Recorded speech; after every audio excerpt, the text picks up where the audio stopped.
In this exercise, I'm going to show you another way to recolor a selection, still from the Recolor Artwork dialog box. But this time, we're going to take these 4 shades of blue that are at work inside the t-shirts, and we're going to replace them with 4 other colors that are found inside of a color group. So basically, we take one color group and replace it with another color group in one fell swoop. Very simple operation, very effective as well. I've saved my progress as newearthtones.ai, and I'm going to scroll over to the right side of this document here and select the 2 t-shirts in the 3rd column. And we're going to make a color group from those colors by going over here to the swatches panel and clicking on the new color group icon. That'll bring up a dialog box. I'll just go ahead and call this shades of blue, let's say. And work from the selected artwork, of course. Include swatches for tints is just fine. I don't care about global colors, so I'll leave that option off. Click OK. And we end up getting too many colors, as you can see here, because we not only get the 4 shades of blue, but we also get the rich black, the weak black, and then white. And the rich black, weak black, and white are already defined elsewhere inside the swatches panel, so we sure as heck don't need them, and we don't want to reassign them to other colors anyway. So we need to delete them, but in order to do that, so we don't mess up our artwork, we need to deselect the artwork. So go ahead and click someplace in the illustration window, or you can press Control-Shift-A, Command-Shift-A on the Mac to deselect everything. Then I'm going to click off the color group to deselect it. I'll click inside this rich black there. I'll shift-click inside the white swatch, and I'll drag into the trash can.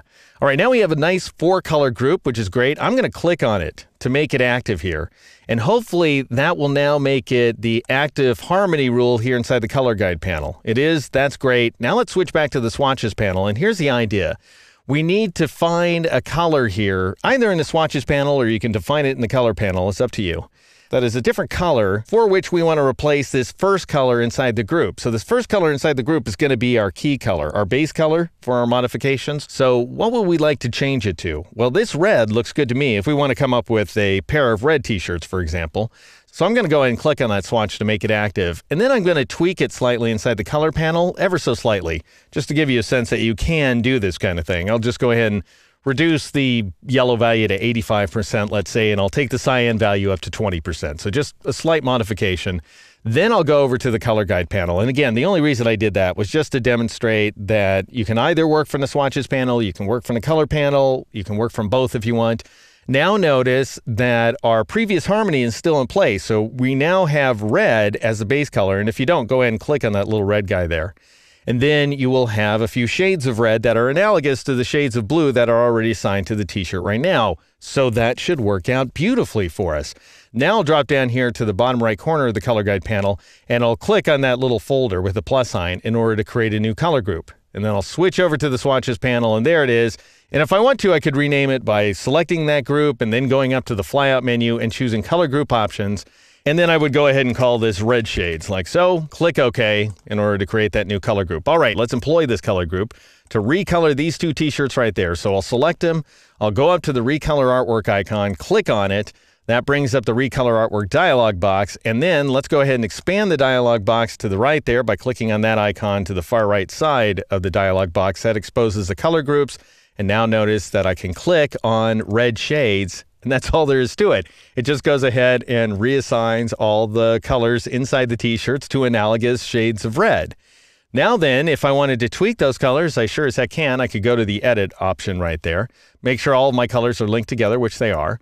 And then I could, let's say, reduce the saturation of all the colors by dragging the base color, the big circle right there.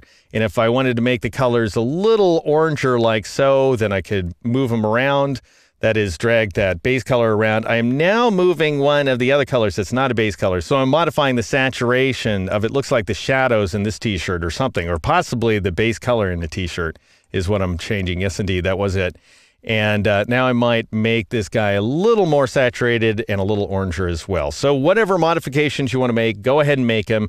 When you're done, all you have to do is click OK. Now, before I click OK, though, I want you to see, notice red shades is now italicized, indicating to me that the new colors that I've selected are different than the colors that are in the red shades group.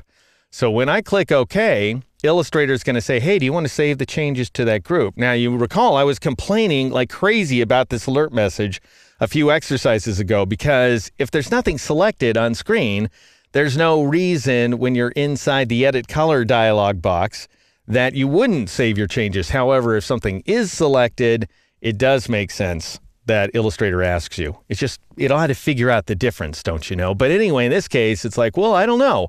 Actually, all I wanted to do was change the color of the t-shirts. I'm not sure that I actually do want to change the color of the group, so I'll say no, because I can always make a new group from these t-shirts if I want to. I could go over here to the swatches panel and I could say, you know what, let's save these guys to yet another new color group. And I'll call these something like, scarlet shades, let's say, because they're slightly oranger, and then click OK. And then we get a bunch of black and white. So I have to click off my artwork to deselect it. And I have to grab this shade of black and this white and the colors in between. So I clicked on one, shift clicked on the other, drag them to the trash can, and Bob's your uncle, we're done. So you can see how easy it is if you go ahead and take a moment to create, first of all, a swatch group that's based on the existing color scheme inside of your selection. Then employ that same harmony to build up a color group around a different color, and then go ahead and switch out one color group for another inside the Recolor Artwork dialog box.